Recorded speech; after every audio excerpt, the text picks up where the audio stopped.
Hi, how's your plastic-free July going? It's Morag Gamble from Our Permaculture Life and the Permaculture Education Institute. And every day since the beginning of July, I've been doing a live here, either in my garden or inside the house, talking about another simple way that we can actually just get rid of some of those single-use plastics that enter into our daily lives, even without trying.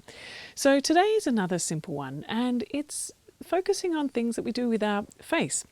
So if you have a young teenager or yourself maybe that ends up with some kind of, like acne spots, actually just using a lemon from the garden, or this one's actually a ripe Tahitian lime, just taking a little bit with a cotton bud, not the plastic ones obviously, or a little bit of cotton wool. Did you know in many places you can actually have your own little spot of cotton wool growing too, or just gently with your finger, or slice a bit off and dab it on just in the affected area. It will really help with things like with acne. If you're looking for something that is more nourishing for older skins like mine, then maybe honey. You can actually take a bit of honey and put it on your face and leave it there for 10 minutes or so and then wash it off. It's really nourishing. I've also talked before about aloe vera, which is something that you can grow in your garden. But I source this honey locally within my village too. So that's kind of a nice raw honey. If you're looking for a scrub, I know that in many places, actually most places now, thankfully, the microbeads have been banned or are being removed from products. But if you're looking for a scrub, if you're just wanting to do a bit of exfoliation, then you can't go past oats. So you can either just use them straight like that, these rolled oats, or you can grind them up a bit. Sometimes if you've got a coffee grinder or a food processor, you can just make it more of a paste, mix a bit of water and then use that to clean your face, and it feels so nice. And it also just helps to moisturize it a bit. It's got vitamin E oil in oats.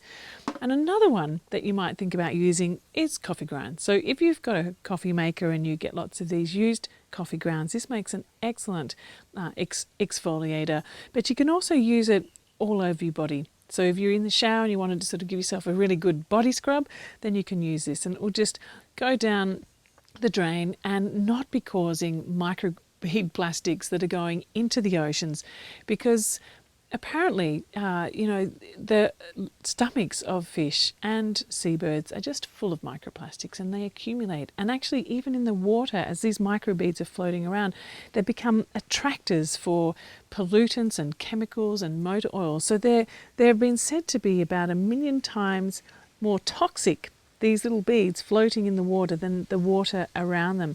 And so when a fish eats that, it accumulates toxins in their body. And then when you eat the fish, again, then that accumulates in you. And this, through the whole food web, these toxins are being accumulated. So let's keep out those microbead plastics, or even fine plastic particles, and non-toxic home care and personal care products.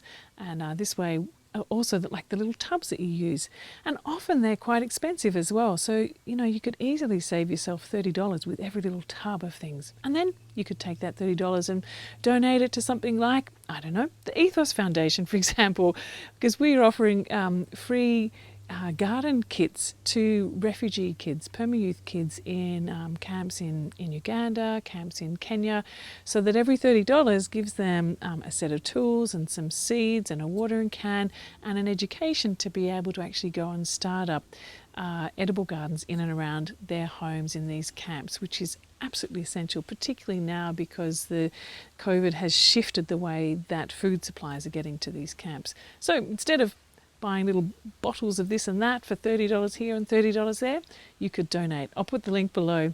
Anyway, I hope your plastic-free July is going awesomely. I'd love to hear about the things that you're doing and different ways that you've been able to make little shifts, and hopefully that will change and continue over time, or some really innovative idea that you've come up with that you think you'd love to share with other people. Please share it down below, and that'd be so great to be able to keep rippling that out. All right, well, I'll catch you again tomorrow, back in my garden or my kitchen, and we'll talk about another way to help us go plastic free. Catch you soon. Bye.